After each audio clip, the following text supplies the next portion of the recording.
ขอสุขสวัสดีมิตรบอกแฟนๆหมอลำมือสมบัติเดินกันหน่อยเด้อ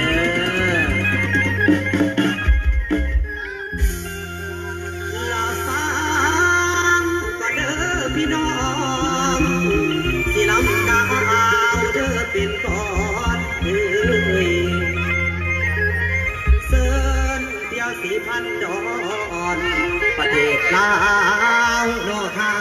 งไปแหวนจำปาอาทิตย์ก้นยองอยากให้ทานมาลองให้มายามดอกอาเวสิเสินสวนพ่อแม่มาเด้อพวกน้องอายโอ้ยยุงป่าแม่อยากตายดีน้องขอเสิน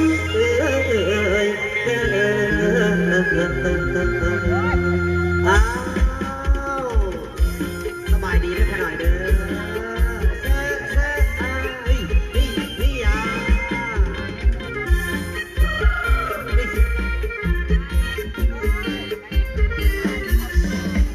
ก็จะได้มาเป็นแฟนจำปาแต่ก่อนนั้นนาเขาเงินว่าสีพันดอ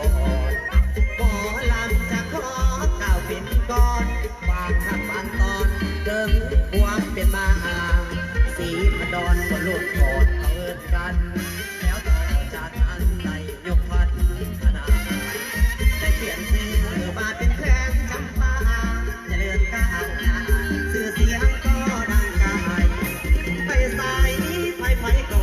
จัดแฟนจำปาสักเรื่องลือไปไกลพี่มรดกโลกที่น่าภูมิใจพี่น้องไกลเก็บไว้ในความทรงจำ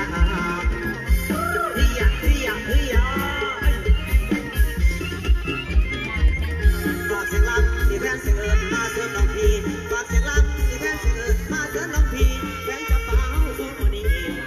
ก็มีเสาคุณมองให้พี่น้องมาเที่ยวมาอยากทำประสาทแห่งงามเรื่องรับใส่ใครหรือไกลอาจทานสนใจให้มาอย่ามาแพ้ใครหรือไกลอาจทานสนใจให้มาอย่ามาแพ้เรื่องจะป่ายินดีแท้และมาเสียจากกายเลยต้องได้และต่างกินดินแดนมาทั้งไทยและแสนจะเรียสมเดินราชการหรือว่าสาวให้สาวนานักเรียนนักศึกษาพ่อค้าแม่ค้าได้สร้างบ้านแปลงเมืองใต้พัฒนาพัฒนาให้บ้านเราเมืองคนดีที่ไม่เลือกในแต่ละเมืองหมอลำจะกล่าวมาอยู่ฝั่งของเมืองพนทองแดนหมอลำดังพระธาตุสามปางนั้นอยู่เมืองสุขุมไปเที่ยววัดภูมรดกของเมืองจำปากราบพบกับมาเมืองประเจียงนั้นมีสวนยางเมืองปทุมพรเมืองพระโพก็มีสร้างใหญ่เมืองบุญเดินไต่ยกไม่แย่ดินแดนจำปาไปเที่ยวเมืองโพก่อนพระเพลงสวยงามสุดล้านตาจากนั้นจะพาไปเที่ยวป่าสองแดนหนาวแผ่นดินคำธรรมศาสตร์นั้นมีมนต์เสน่ห์ทางแค่นี้สวนกาแฟกว้างไกลสุดตาเมืองพระสมบูรณ์กระเด็นดังเดือดสิไม่แพ้ว่าเศรษฐกิจก้าวหน้าเจริญแค่นาคือนครฝากสีอยาก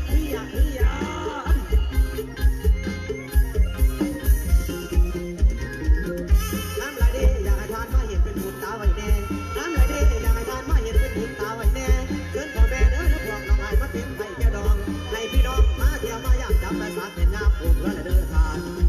นั่นผู้เมืองแล้วเด้อทาง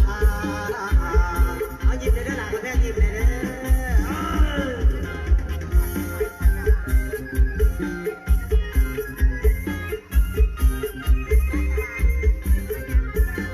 คนตกกับพวกเกียวพี่น้องน้ำใจอยู่น้ำกันเลยพี่น้องเด้อเดือดร้อนมากร้อนแห้งคนใจสลับมาได้น้ำใจกันเลยเอาหน้าปอกเลยเด็กก็เลยเศร้าตัวอีเมียหน้าแตกแล้วว้าหน้าแตกแล้วก็เลยเศร้าเสด็จกันหน่อยคนใจสลับมาได้น้ำใจก็ให้อยู่ดีมีให้อายุมันคนนี้นอนรับได้เงินหมื่นนอนตื่นได้เงินแสนนอนแบนไปให้ได้ให้เงินแต่ทองด้วยเมียเด้อ